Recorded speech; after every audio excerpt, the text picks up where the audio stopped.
folks, gather round for this very exciting occasion. So for those of you who don't know, my name is David Mitchell. I'm the mayor of the town of Bridgewater, and I am super excited to be here. I know this has been a long time coming. We wanted to do this many years ago. There's some complications. You can all call the province and your MLA and get them to update the traffic standards. That makes it so these aren't illegal. But, you know, between Steve and our staff, we found a solution on, you know, a very busy intersection, very highly prominent, which is what we want to. But I just want to convey that this is more than just, you know, painting some colors on the road. You all know that. It's the town's way of publicly demonstrating to everyone that this is a safe, respectful, inclusive community where everyone deserves to be treated with love.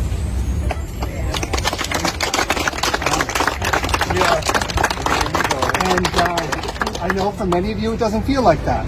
So I fielded a few calls. Why are you doing this? Why are you spending the money? Well, because some people don't have the luxury of just walking around being exactly who they want to be, a full, true expression of themselves without someone judging, hurting them. You don't have to go down all, you know.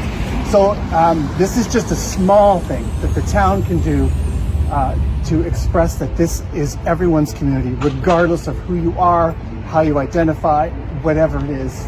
This is your community. And so we are privileged to be able to do this. So I do want to thank Lunenburg Pride and our staff team for working together, and I look forward to the parade that's coming next month, our first Pride parade. Town Council will be there with all of you, and so, you know, better things are ahead. And I'll turn it over to you. Jeez, now I gotta try not to cry. Thank you. No, I mean, like you said, this is it's a small gesture in the grand scheme of things, but it really means a lot more than just paint on a road.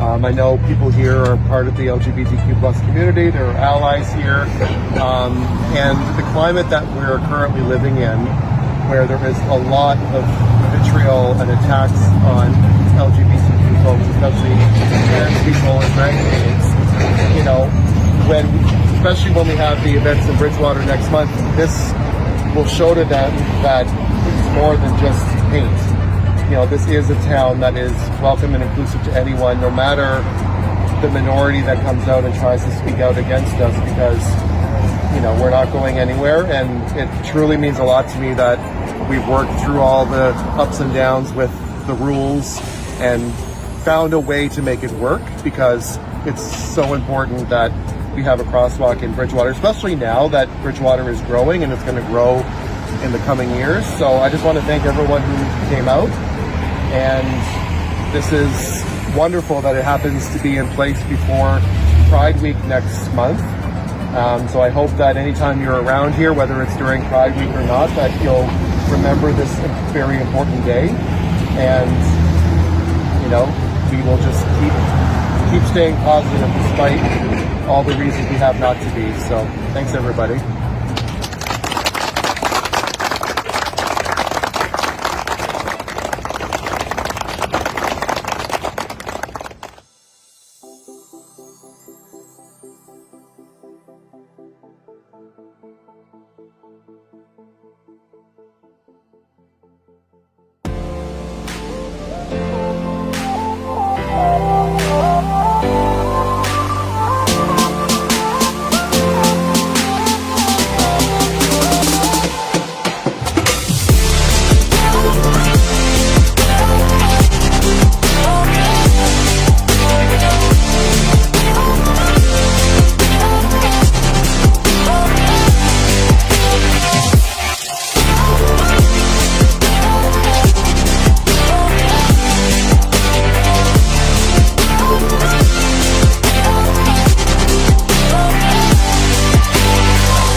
I'm Amanda Fancy. I'm the dealer-owner of Gals Home Hardware and Furniture.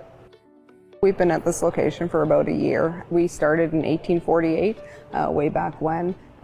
This is our 5th location, so we've never have left the town limits. So we're looking to build this location. We had lots of opportunity to potentially look at outside of the town limits, but it was really key for us to be and continue to be a growing business in Bridgewater.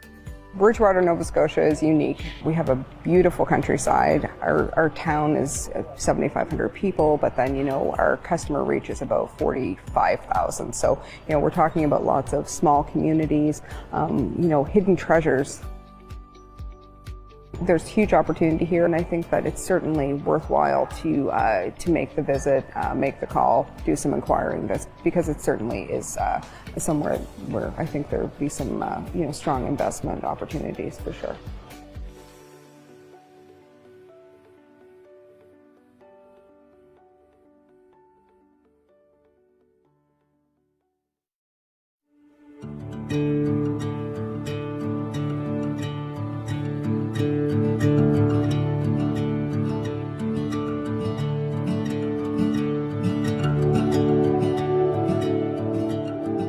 My name is Joey Richard. I come from Quebec, Montreal. I've studied opera at the Montreal Conservatoire of Music, so this is where I've learned about Italian, the language, and the food. And my passion just became bigger and bigger for food. I've been cooking for 20 years, almost. I opened a family business, but the only thing I forgot is that my family is still in Montreal, so I'm like, I'm trying. I make new friends. I'm building this thing, but it is a family business here. My chef is like my brother. His wife is like my sister. So I recreated a family environment. We do the real recipes, starting from the real ingredients, and for Italian food, what the secret is. Few ingredients and very fresh. So each recipe would be like 3-4 ingredients maximum. But it's just the best ingredients and makes it so delicious.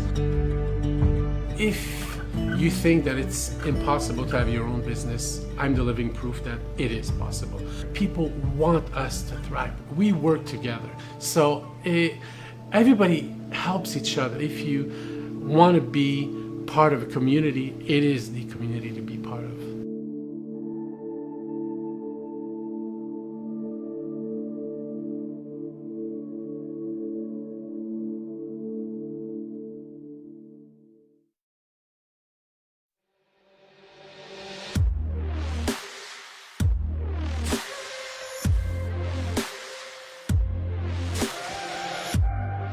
My name is Joel Holland. I'm the owner and operator of Manitou Athletics. I found the opportunity, started this gym in my parents' garage, and now we are currently in an 8,600 square foot facility. A lot of people come here because of the community. The things that we offer here are different than a normal gym. It's an open atmosphere where you come in, the music's played over the loudspeakers, not in your ears. You don't put earbuds in and just walk around from one machine to the other. You focus on yourself, but at the same time you get to meet new people.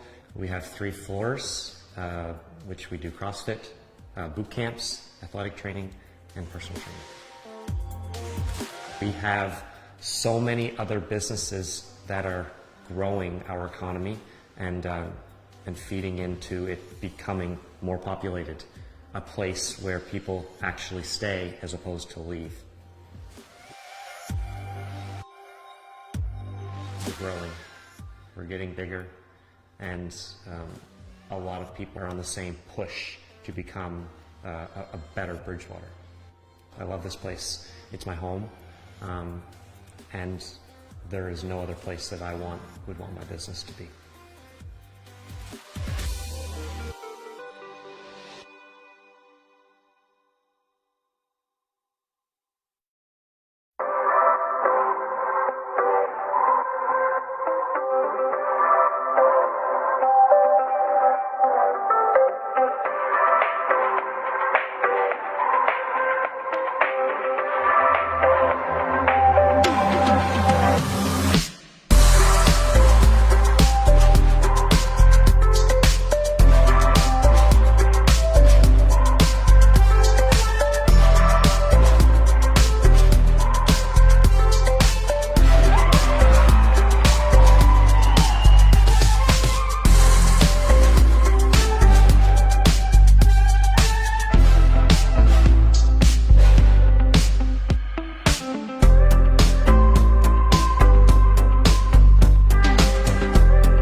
gather round for this very exciting occasion. So for those of you who don't know, my name is David Mitchell. I'm the mayor of the town of Bridgewater, and I am super excited to be here. I know this has been a long time coming. We wanted to do this many years ago. There's some complications. You can all call the province and your MLA and get them to update the traffic standards. That makes it so these aren't illegal. But, between Steve and our staff, we found a solution on, a very busy intersection, very highly prominent, which is what we want to. But I just want to convey that this is more than just, painting some colors on the road. You all know that. It's the town's way of publicly demonstrating to everyone that this is a safe, respectful, inclusive community where everyone deserves to be treated with love.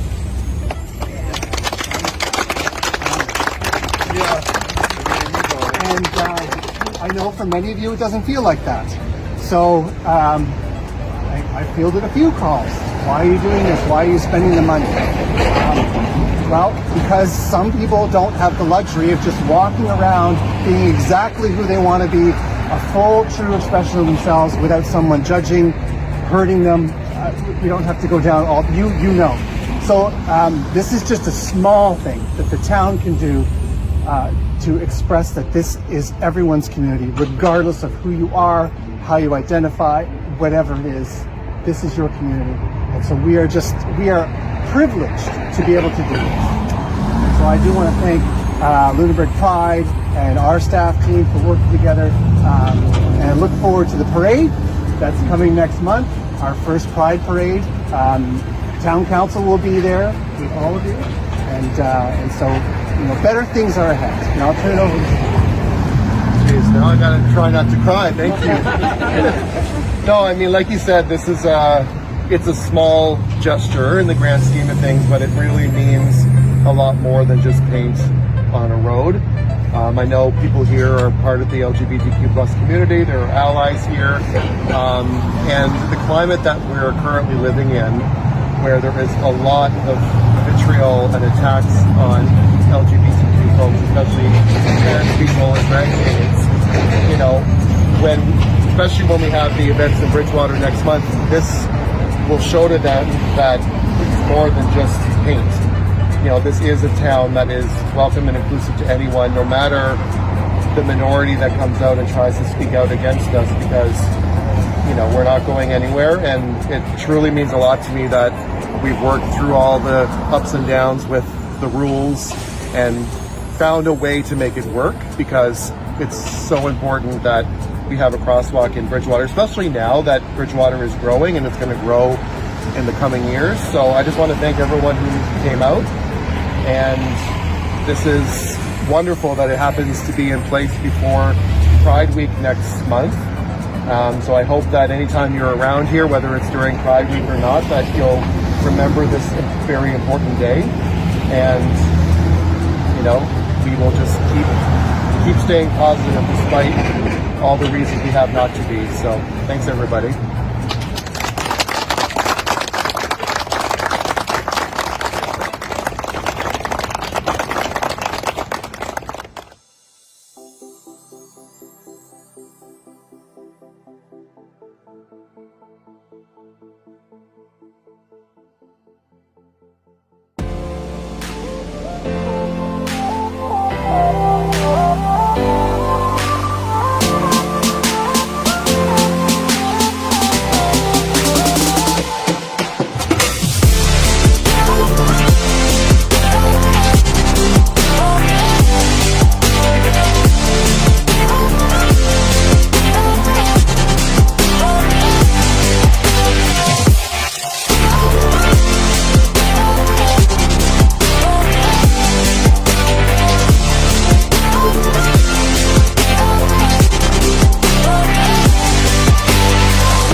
I'm Amanda Fancy. I'm the dealer-owner of Gow's Home Hardware and Furniture.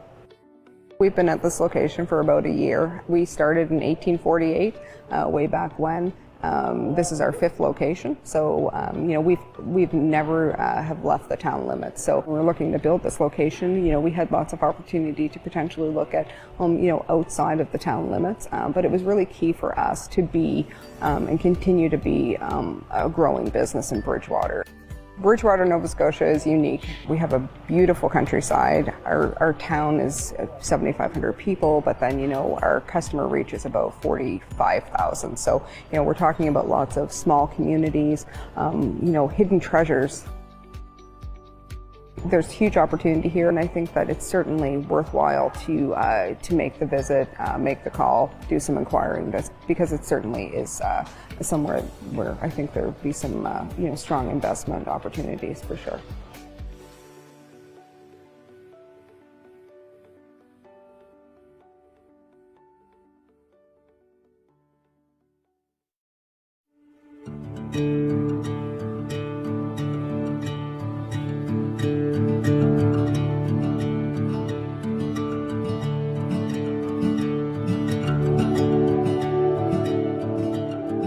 My name is Joey Richard. I come from Quebec, Montreal. I've studied opera at the Montreal Conservatoire of Music, so this is where I've learned about Italian, the language, and the food. And my passion just became bigger and bigger for food. I've been cooking for 20 years, almost. I opened a family business, but the only thing I forgot is that my family is still in Montreal, so I'm like, you know, I make new friends, I'm building this thing, but it is a family business here. My chef is like my brother, his wife is like my sister, so I mean, I recreated a family environment. We do the real recipes, starting from the real ingredients, and for Italian food, what the secret is, few ingredients and very fresh. So each recipe would be like 3-4 ingredients maximum. But I mean, it's just the best ingredients and makes it so delicious. If you think that it's impossible to have your own business, I'm the living proof that it is possible. People want us to thrive. We work together. So everybody helps each other. If you want to be part of a community, it is the community to be part of.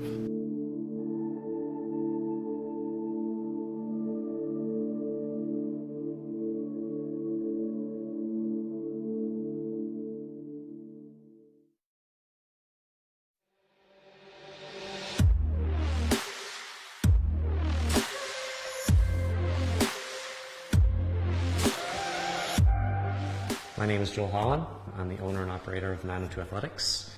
I found the opportunity, started this gym in my parents' garage, and now we are currently in an 8,600 square foot facility. A lot of people come here because of the community. The things that we offer here are different than a normal gym. It's an open atmosphere where you come in, the music's played over the loudspeakers, not in your ears, so you don't put earbuds in and just walk around from one machine to the other. You focus on yourself, but at the same time you get to meet new people. We have 3 floors, which we do CrossFit, boot camps, athletic training, and personal training. We have so many other businesses that are growing our economy and feeding into it becoming more populated, a place where people actually stay as opposed to leave. We're growing, we're getting bigger, and a lot of people are on the same push to become a better Bridgewater. I love this place. It's my home, and there is no other place that I would want my business to be.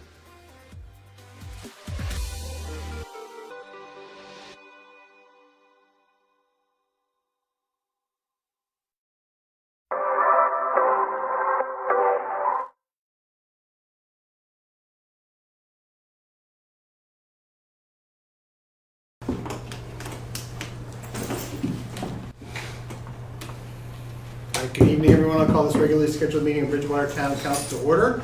And we are once again at the Bridgewater Fire Hall while Council Chambers undergoes renovations. And as always, a reminder, the town of Bridgewater is located in Mi'kma'ki, the unceded and ancestral territory of the Mi'kmaq people. We have the agenda. Are there any additions or deletions to the agenda? Hearing none, motion to approve the agenda is circulated.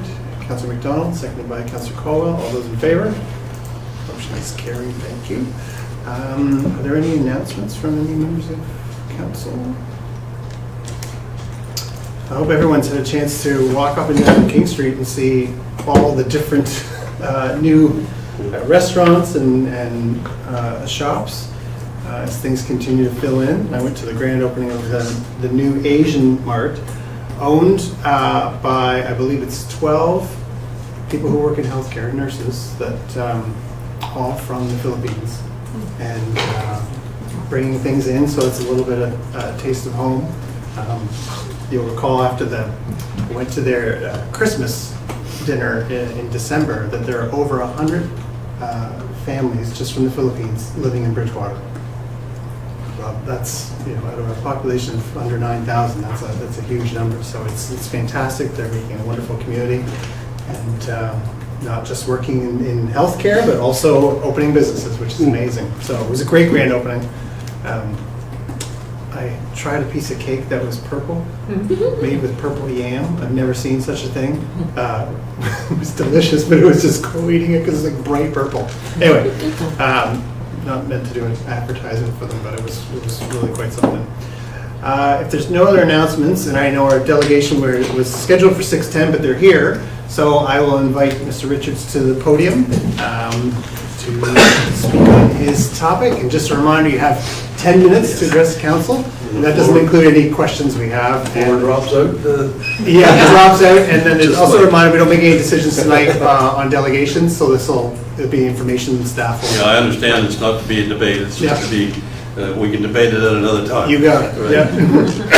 You have to excuse me, I have a breathing problem, so I cough quite a bit, and I've prepared some notes that I've read off of, but my mother always said I was illegitimate, so I can't read very well.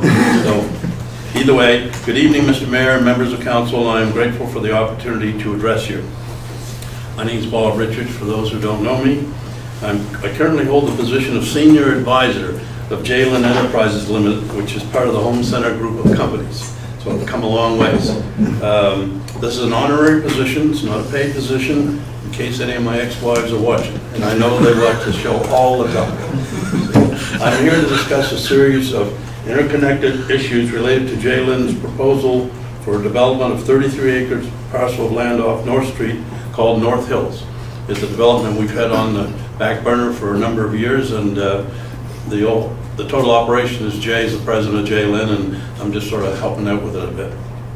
This development will include 175 sites of manufactured homes, with development conducted in phases based on market conditions.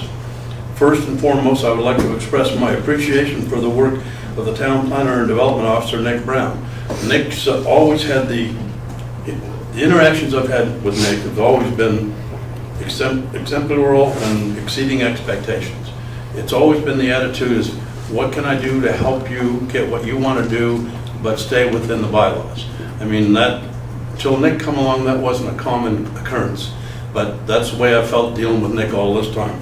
So I'm going to be a little bit critical here, and it's not that I'm trying to offend anybody, although that's kind of normal for me. His attitude has always been, can it help you achieve your goals without interfering with the bylaws or breaking the bylaws? However, I feel the recent circumstances have placed Nick in a most challenging position. That's my observation, not his. He hasn't said anything that would say that, but he seemingly functioned as a gatekeeper for the engineering department. What we have to do is go through him to speak to any engineer. Engineer comes back to him, then it comes back to us, and then it goes to my engineer. Although I understand the town's growth and the resulting increase in workload of the engineering department, you just got to look around town, you can see it's major. A lot of good things going on in Bridgewater, a lot of good things. But the current system has its shortcomings. That's really what I'm here to talk about. To illustrate what I'm trying to say here is you've probably all heard tell of that children's game called Chinese Whispering, where you tell a story to this person and it goes around the table and see what the statement comes out at the other end of the table, and there's usually something different about the story, or it's totally different. That's what's happening with the system that we have now. So let me get caught up to where I was here. And just imagine during that process, while it's going around the table, there's other information coming back from the last question, which can be a couple of weeks later. It's not like the same minute or the same hour, or it can be a month later, and then there's new requests going that way, so it just gets jumbled up, and then it gets confused. Which question are we really answering, or which question are we really asking?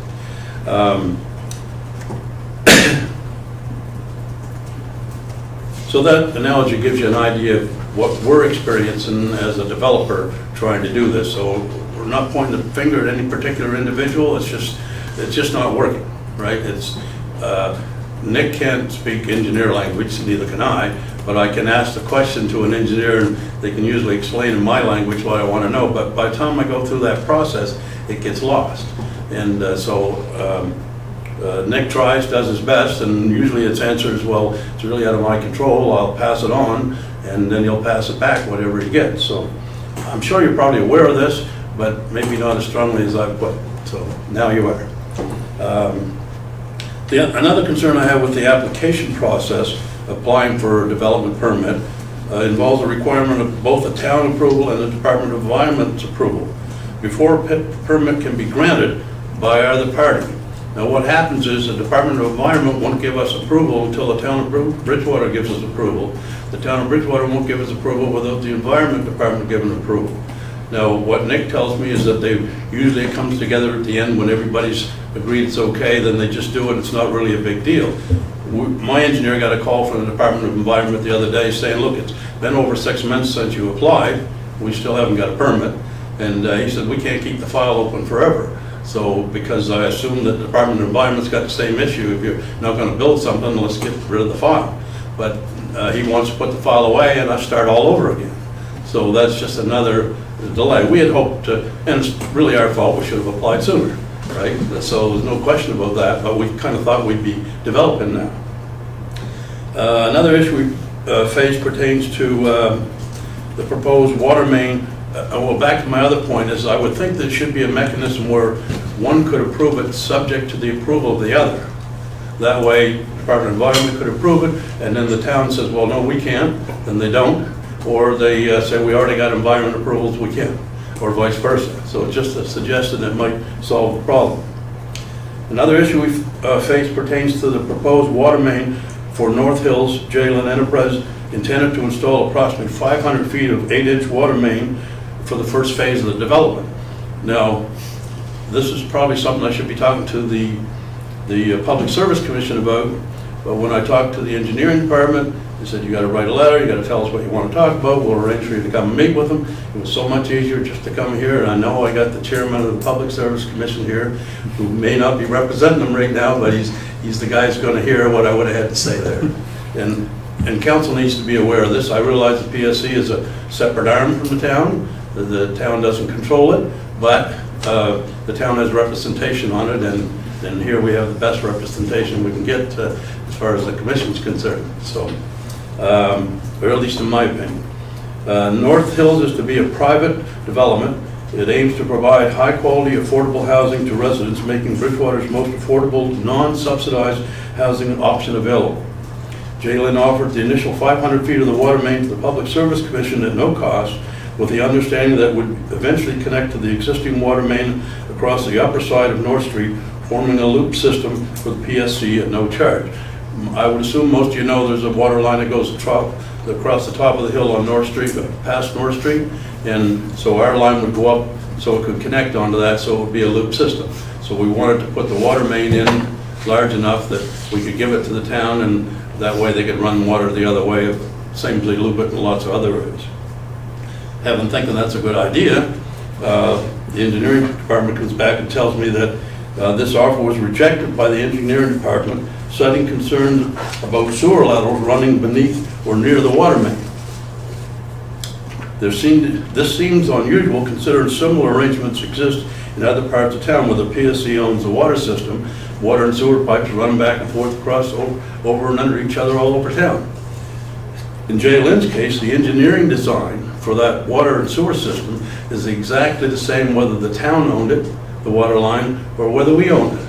So why is it got a contamination problem if we own it, or if they own it, but not if we own it? It just doesn't make sense to me. Now, maybe I don't understand it, and maybe you guys be able to figure it out, but it's something worth considering, especially where we're looking at giving this water line to the PSC at no charge.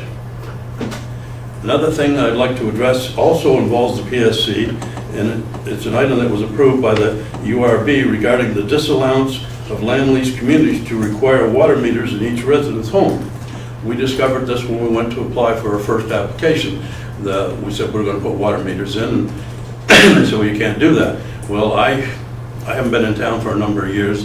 My health hasn't been good, so I haven't stayed current as I used to. I don't remember ever seeing the advertising or the public meetings and all that stuff, but they assured me that took place. I asked for copies of the minutes of those meetings and the copies of the advertising, and I got a copy of the URB's decision, but nothing else. So now I know I could have wrote and strongly come back and said, well, I want this on, but I asked twice, and that's what I received. This decision struck me as strange and puzzling. Why couldn't we have water meters in a land lease community?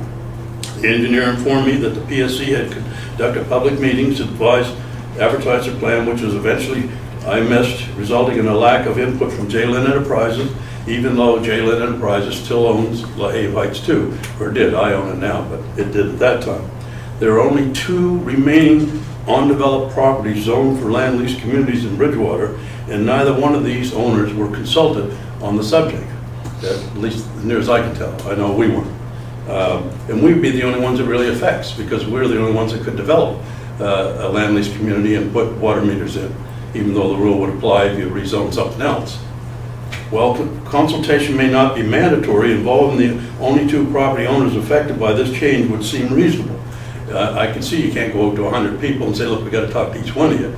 But we know you're down to only 2 people that it would affect. It would be wise to invite them to come and see what they have to say. You don't have to go along with it, but at least you'd know. Upon questioning engineering about the rationale behind the PSC decision, I was informed by engineering that the PSC had intended to be fairer to the residents.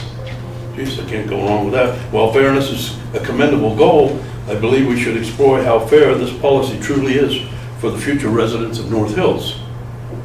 The modern environmental concern involved around water consumption and the need for to reduce wasteful practices, meeting as a practical means to promote water accountability, preventing waste practices such as running toilets, leaking taps, excessive sprinkler use, and unnecessary water runoff on the sewer system. So all this extra water that gets wasted goes into the sewer system, which is already overloaded. So, is my time up? Pretty close. I got a minute or so, or do you want me to stop? I can stop. No, if you're only a couple minutes away, Bob, that's Okay. good. Oh, I see. Okay. So having water meters is what prevents those things, say the sewer treatment plant and the environment, by not letting people waste water, and it makes the people that own the homes accountable. If that's not the reason, why does the PSC have them? Why not just charge everybody the same amount for water? Who cares how much they use, right? Or waste. It is important to note the distinction between including water in a land lease community rent versus including it in an apartment building, because some people like to link the 2 together. And the big difference is in an apartment building, the owner controls the water and sewer system within the building and has a legal right to go in and inspect the toilet and the sink and the water heater and all that stuff. We can't go into a private property's home and check their toilet. So we don't know if the toilet's running, and he don't care because he's not paying by the meter, he's just using water. So it makes common sense for us to have meters too. And if you're looking at fairness, that would be the most fairness thing you can do. I realize that I've spoken very rapidly. If you have any questions, I'll be more than willing to provide additional information, and I thank you very much for your time. Great. I just have a question. So just for clarification, in terms of when you say water meter, so you're not talking about like normally everyone has a water meter, but you're talking about Sub-water meters. sub-water meter. So a master meter kind of at the head of the street, and then private, like you would have water meters on everyone's Yes. unit. So I just want Okay. 'Cause there are 2 examples of those, one in Lehigh Heights and one in Eisenhower. Okay. No, I just wanted clarification, Yeah. because I was confused, I'm like, well, everyone has a water meter, but you mean not a Public Service Commission water meter, but a, Yeah. Well, like in Nause's Park, they wouldn't have water meters, I don't think. The one on St. Philip Street. yeah, I don't know. Okay. Are there any questions? Any other questions? Thank you very much for There's a coming. lot in there, so. Yeah. Well, I hope I didn't go too fast. No, Thank that you. was good, thank you. We'll unpack that, and if we have questions, we know where to find it. Thank you. Are there any other delegations that wish to speak to council tonight? Okay, we'll move on. We have the July 10th, 2023 regular council minutes. Any errors or omissions there? Hearing none, do I have a motion to approve the minutes as circulated? Councillor Tanner, seconded by Councillor Thorburn. All those in favor? Those opposed? Motion is carried. Thank you.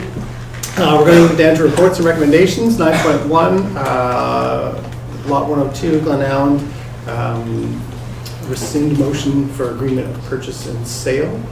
I don't know, I'll turn it over to you to speak to. So just procedurally, at the last meeting, there was a notice given that at this meeting, there was an intention to put forth a motion to rescind the motion that was passed by council at the February 27th, 2023 meeting. And this motion was one that basically said that town council for the town of Bridgewater approved the execution of an agreement of purchase and sale of lot 102 DeSoto with the following conditions being satisfied prior to conveyance. Submission of business plan, which includes confirmed funding for the project, successful rezoning, successful subdivision, executed buyback agreement, and agreed to covenant agreement. In order to rescind a motion with notice given, you require a 2/3 majority to approve that. So if this motion were to be put on the floor, that's what you would require to approve that. So this motion back in February was approved after council held a public hearing, and that public hearing was required pursuant to section 51 of the Municipal Government Act, which is a public hearing required anytime council wishes to sell land at less than market value to a nonprofit organization. And this is because the land is public. And the public, given that it's being given away or sold for less than market value, the public have an opportunity to provide input into that as taxpayers. So you had that public hearing on February 27th, and at that time, the public hearing proposed the project as was proposed at that time, which was 14 affordable housing units and a duplex triplex scale. And at the public hearing, there were both comments for and comments of concern with respect to the conveyance of the land. I would point out that the land use bylaw and any zoning requirements would deal with the use of the land, and anything not permitted as of right would require a subsequent public hearing.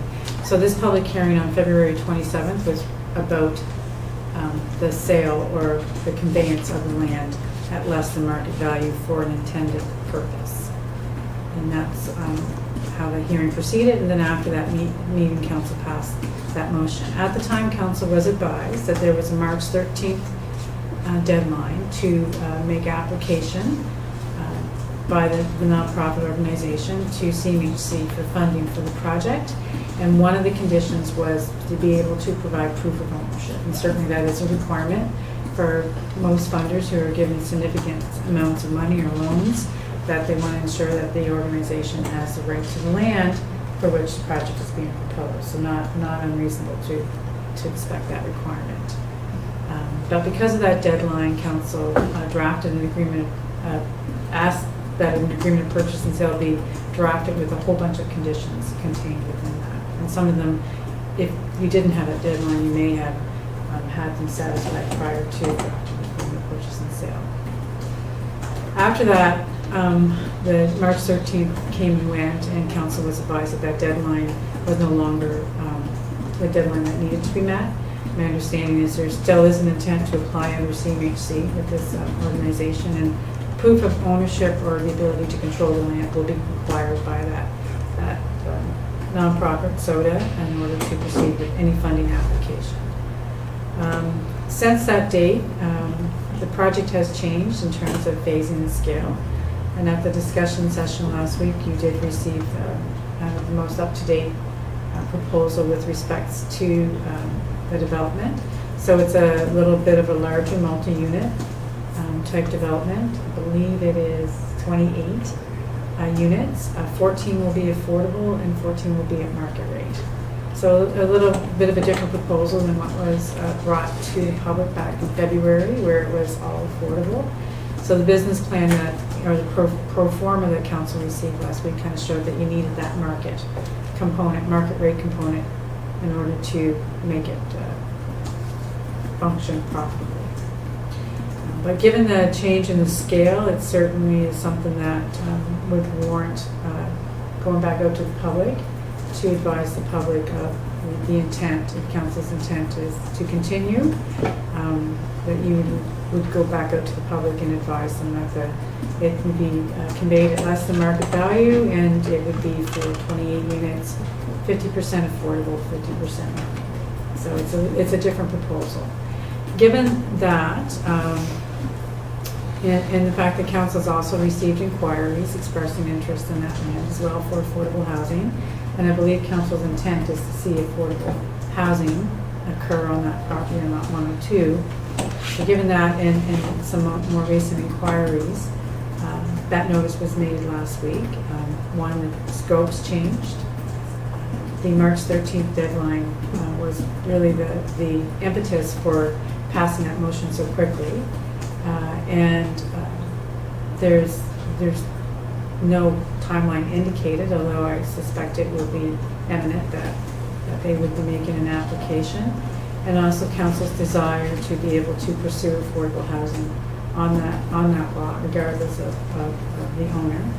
That the notice was given that council may wish to, or may want to pass a motion to rescind this motion. By doing so, you're essentially removing that motion from the courts. So that doesn't preclude council from obtaining further information from SODA, and then after reviewing that information, making a motion to have a public hearing and consult with the public again. What would perhaps be odd is to have a motion saying we're doing it, and then go out to the public and seek their input. So it's kind of defeats the purpose of the public hearing. So it would be in order to have a clean slate when you go out to the public, if council decides to proceed in that manner, and then you can consult with them. So this would basically erase that. And as I say, it doesn't preclude you from continuing to have conversations or discussions with respect to that. Any questions? Comments? I know we kind of talked about it last week, so just, again, just to, people are probably wondering why we're doing this, and you explained it well. Just because the scale and scope has changed, like you said, as we went out to the public to say, this is, at the public hearing, this is the project. The project has changed, and so we have to kind of restart. In order to restart, you have to remove the motion that said you had already started. So trying to find a simpler way to explain. So it's not a cancellation, it's just kind of wiping the slate clean and go forward, or wait for the proposal from SODA. Okay, if there's no questions, is someone prepared to make a motion? Deputy Mayor. Yes, I'll make a motion, Your Worship. I move that Town Council for the Town of Bridgewater rescind motion 23-043 passed by Council on February 27th, 2023. The Council for the Town of Bridgewater approved the execution of an agreement of purchase and sale of Lot 102 to SODA, with the following conditions being satisfied prior to conveyance: submission of business plan, which includes confirmed funding for the project, successful rezoning, successful subdivision executed by buyback agreement, and agreed equals to covenant agreement. Seconded by Councillor Conklin. Further discussion? Hearing none. All those in favor? Those opposed? Motion is carried. Thank you. 9.2 and 9.3 are the building inspection reports for June and July. Continue to be busy in the town of Bridgewater. So if there's any questions on those, I would refer you to the CAO to community development. And just a reminder to the members of the public that our agendas and all the documents that are contained are on the town's website, and every piece of information we have in front of us is the same on the website, so all this information is there. 9.4, I see Mr. DeVries is here, so I'm assuming that's for the multi-year collaboration agreement with McGill to continue studying energy poverty in the town of Bridgewater. Invite you to the podium.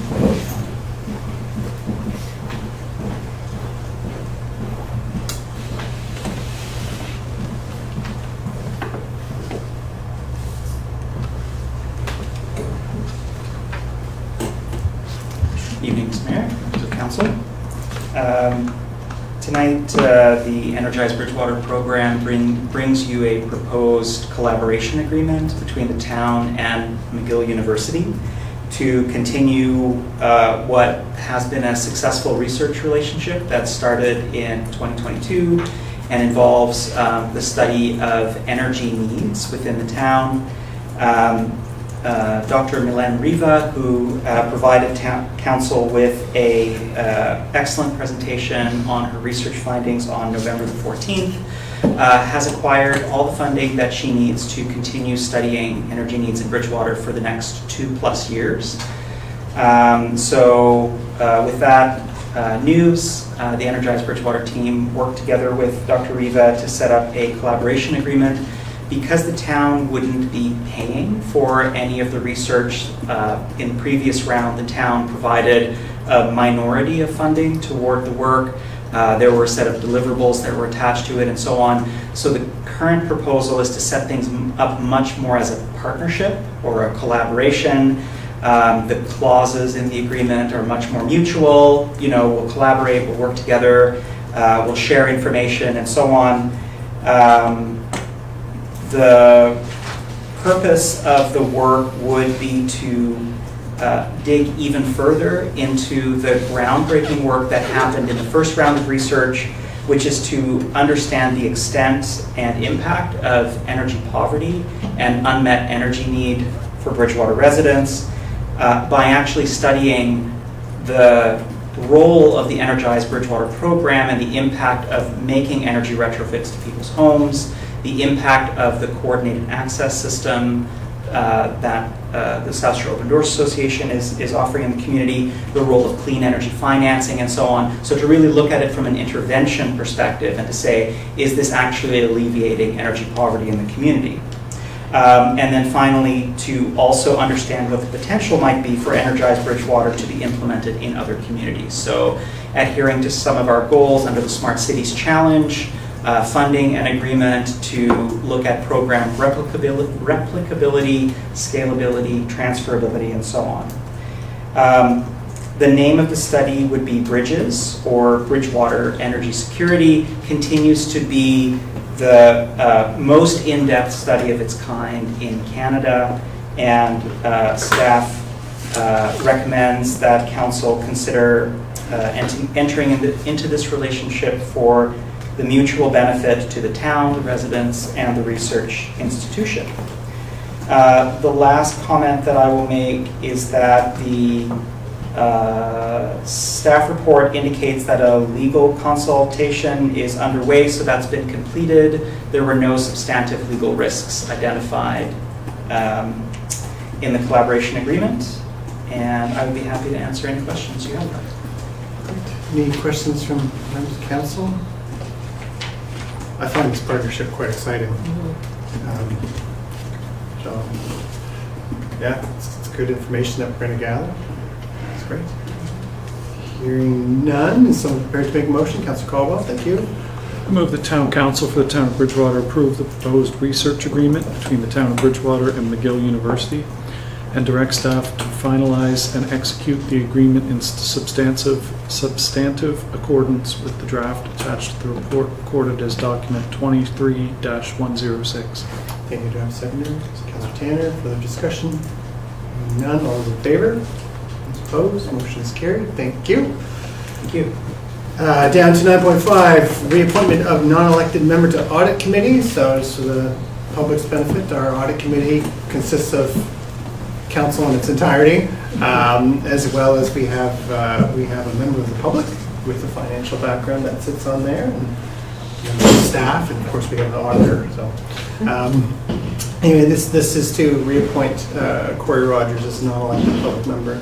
Someone prepared to make that motion? Councillor Thorburn, beat you to it, sorry. I move that town council for the town of Bridgewater reappoint Corey Rogers as a non-elected public member of the town of Bridgewater's audit committee to October the 31st, 2024, effective immediately. Thank you. Seconded by Councillor McDonald. All those in favor? Those opposed? Motion is carried. Thank you. 9.6, designated community fund project application, Bridgewater Barracudas.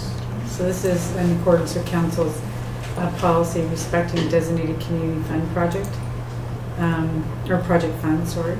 And essentially, council is able to consider receiving donations on behalf of organizations or nonprofit but may not have charitable status. Council receives the funds, council holds them in a separate account, and then an application is made by the organization for council to grant the funds to them based on the amount of funds received through donations for a specific purpose. And council's policy sets out those purposes. So it can be a capital project, it can be programming, it can be operations as well. So the Barracudas, they're asking for approval to be set up as a possible recipient of funds received through donations. The donations would come in specifically for the Barracudas, and again, we told those. They propose that the funds will be used for operating expenses such as pool rentals, staffing, as well as equipment when required. And the council approves the Barracudas being established as an organization under the Designated Community Project Fund. Then the Barracudas may make application to council at some future date for the release of those funds, and council decides what projects they will fund, but the intent is that it would go to the organizations for which the funds were received. So the recommendation, based on council's policy, is that council approve the application made by Barracudas in accordance with policy 97. Okay. Any questions on that? It's very similar to HP Studios and what we do with that. So, which we know gets used quite well. So that's good. Someone prepared to make a motion? Councillor Tanner.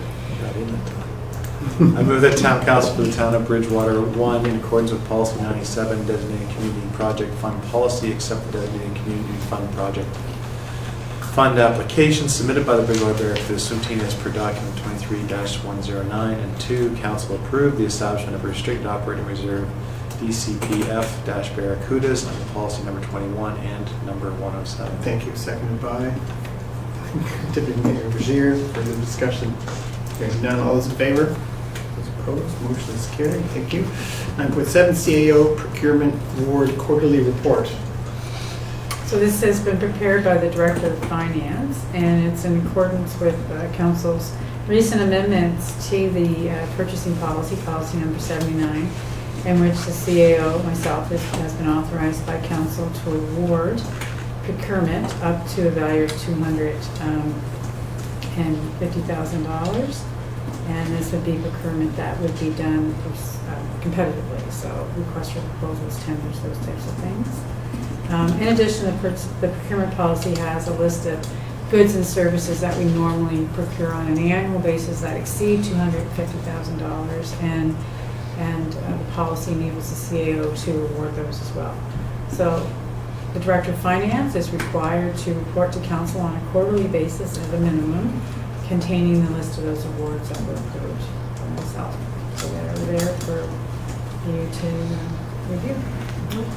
Any questions on that or on any of the items in the list?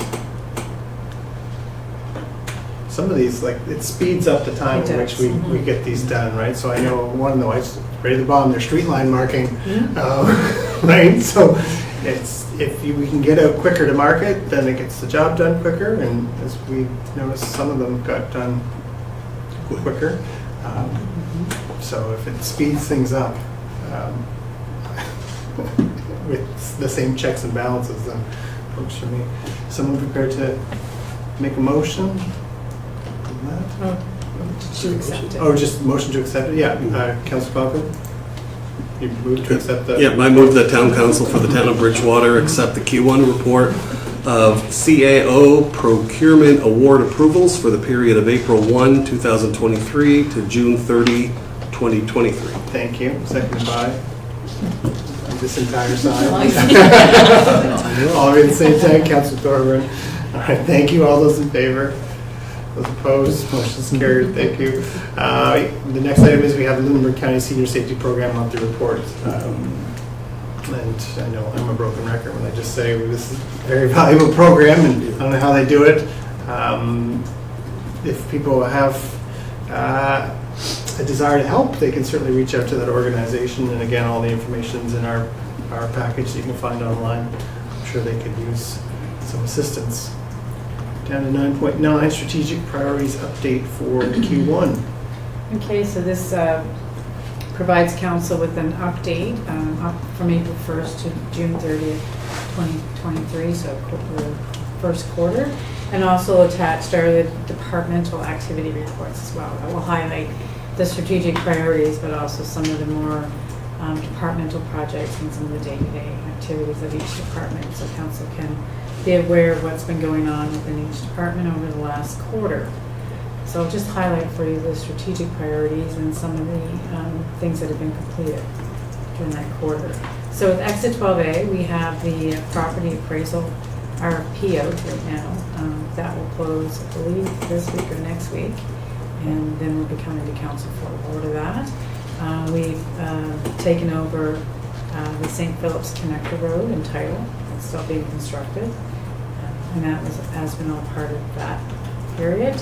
With the affordable housing, while there's nothing there showing as complete, there's been some significant work done on the housing action plan. Council received that in the second quarter, which was last week, where Jessica presented that to council. But I would suggest that the first quarter's seen a lot of work done on developing that in preparation for the CMHC Housing Accelerator Fund piece. Development infrastructure charges. So this is a big piece of work that council had identified as a priority. We had $200,000 set aside in our budget to do this. The RFP was issued and no proposals were received.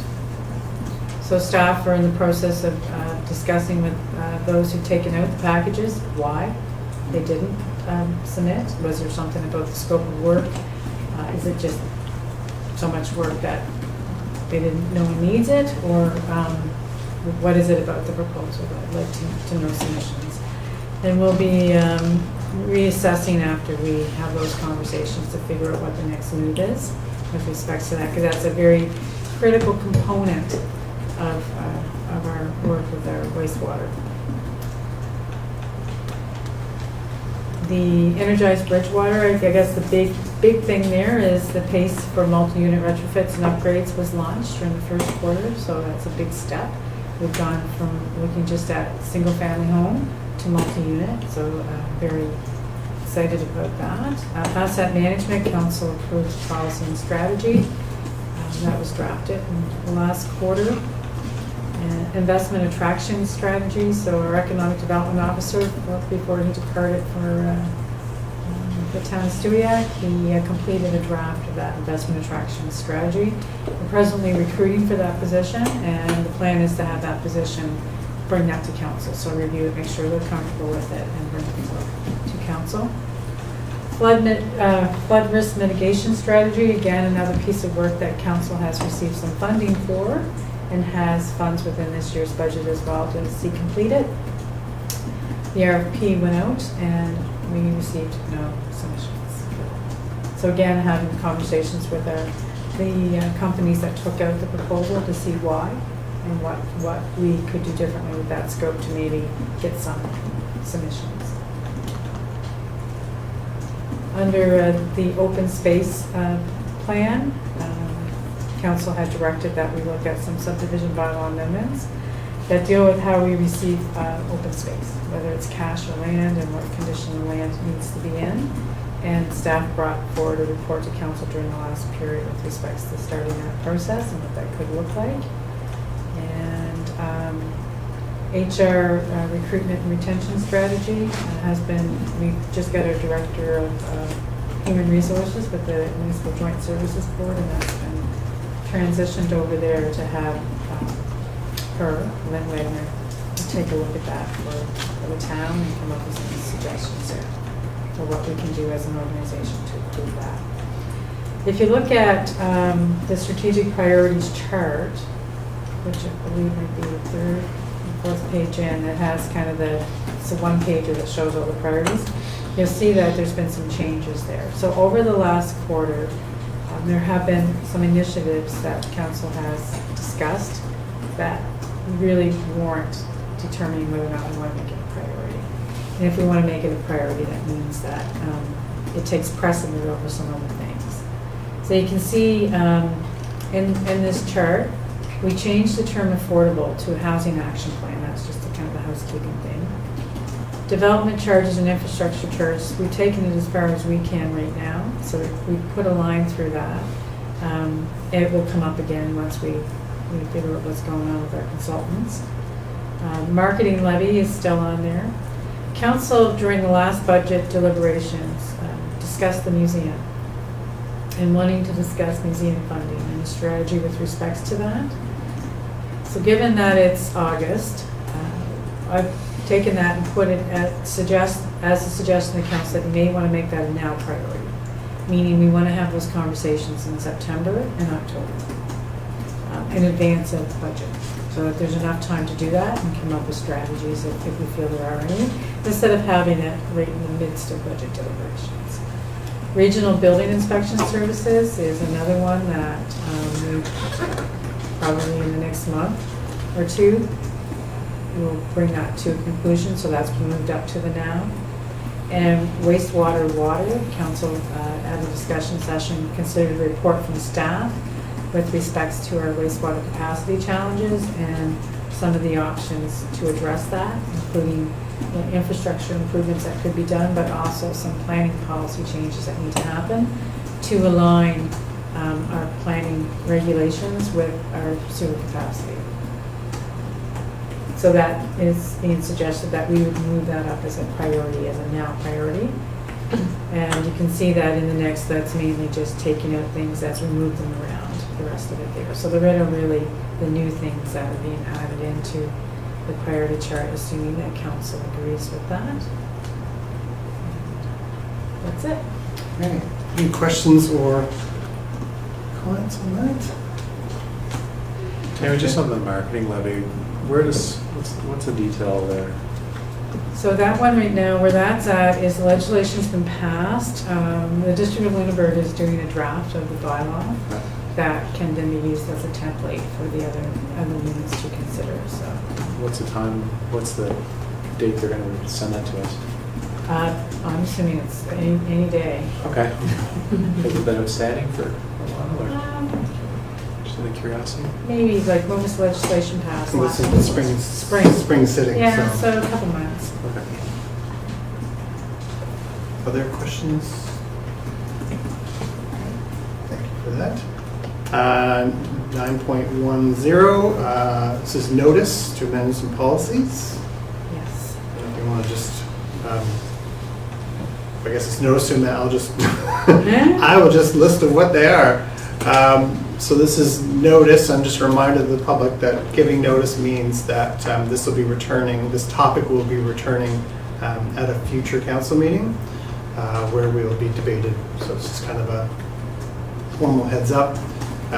So this is notice to amend policies regarding pension plan, group RSP,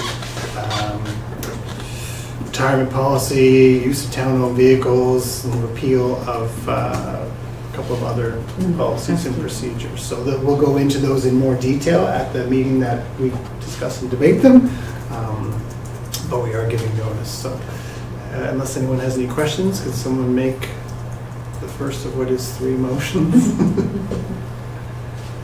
Councillor Conklin, thank you. Excuse me. I move that town council for the town of Bridgewater give notice pursuant to section 48 of the Municipal Government Act that as at the September 11, 2023 council meeting, council will consider approving a new policy 55, pension plan and group RRSP statement of investment policy and procedures, and hereby repeal Policy 55, Pension Plan and Group RRSP, Statement of Investment Policy and Procedures approved February 24, 1997, with amendments up to and including November 25, 2002. Thank you. Seconded by Councillor McDonald. All those in favor? Those opposed? Motion is carried. Someone care to make the next motion? Councillor Caldwell. Move the town council for the town of Bridgewater give notice pursuant to section 48 of the Municipal Government Act that the September 11, 2023 council meeting and asset retirement policy will be considered for approval. Thank you. Seconded by Councillor Conklin. All those in favor? Those opposed? Motion is carried. Final one. Councillor Thorburn. I'd move that town council for the town of Bridgewater give notice pursuant to section 48 of the Municipal Government Act that at the September 11th, 2023 council meeting, council will consider 1, the approval of policy 116, use of town-owned vehicles, and 2, the repeal of section 8.8, use of town-owned vehicles, and the personal policy and procedures manual for non-union employees. Thank you. Seconded by Councillor McDonald. All those in favor?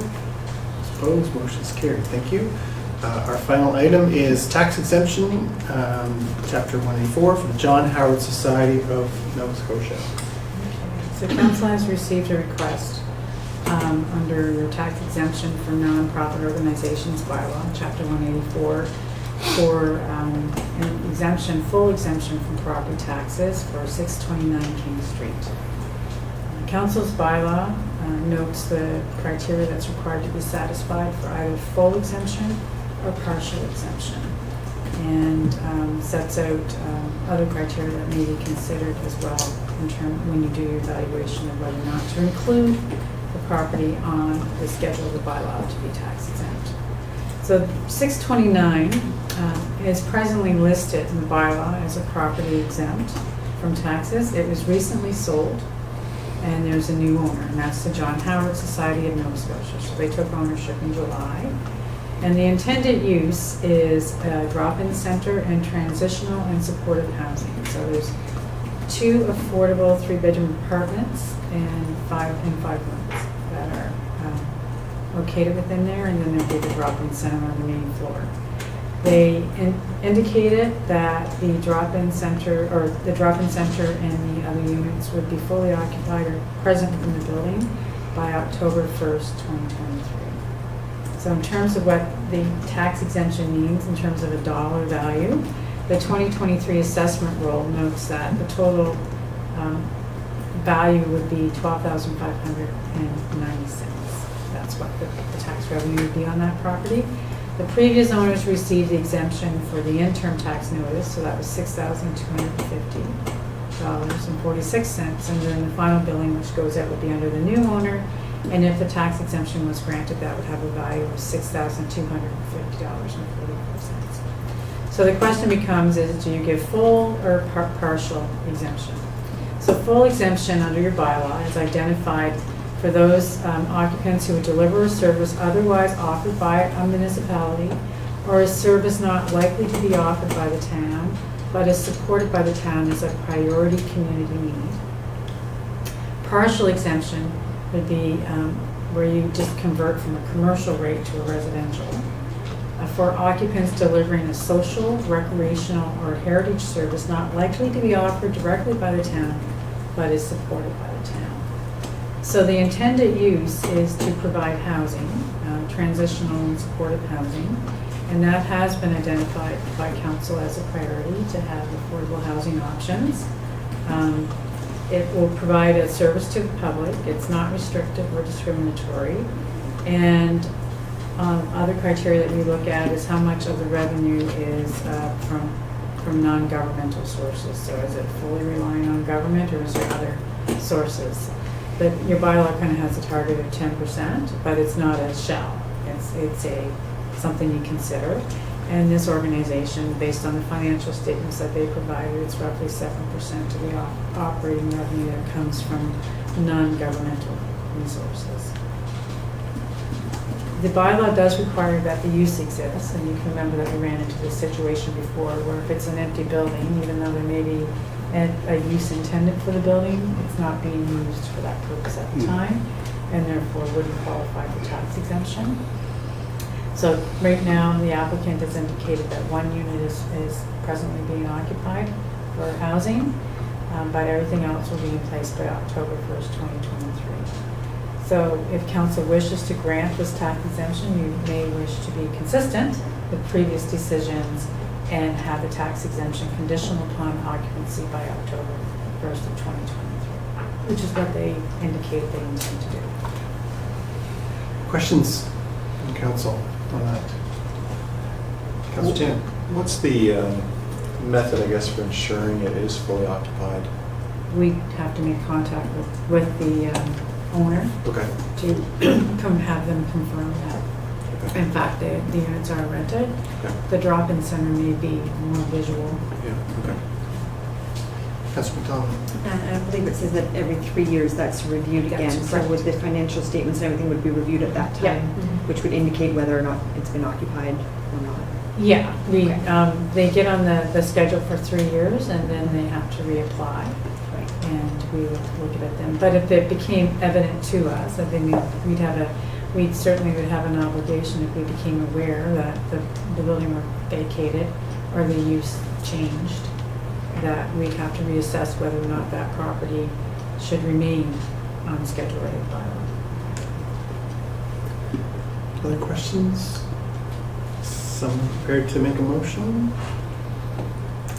Councilor Conklin. Excuse me.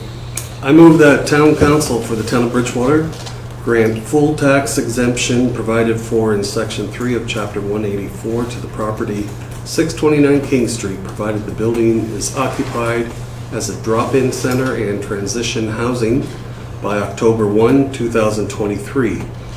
And that to provide a full tax exemption at 629 King Street, Council conduct first reading of amendments to Chapter 184, Taxes Exemption for Nonprofit Organizations, Schedule A, to note 629 King Street, owned by the John Howard Society of Nova Scotia, is fully exempt from property taxes, and give notice of its intent to conduct second reading of the September 11, 2023 Council meeting. Thank you. Seconded by Deputy Mayor Vergier. Further discussion?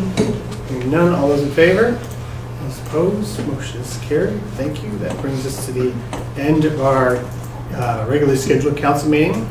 We have an in-camera meeting to discuss a number of items, all under Section 22(2) of the NGA, subsection A, E, and C. And without further ado, this is our last council meeting of the summer. So our next one is September 11th. There's a discussion session for that. But so, on behalf of council to the rest of the public, have a great remaining summer. Can I have a motion to adjourn? Councilor Thorburn, seconded by Councilor McDonald. We are adjourned.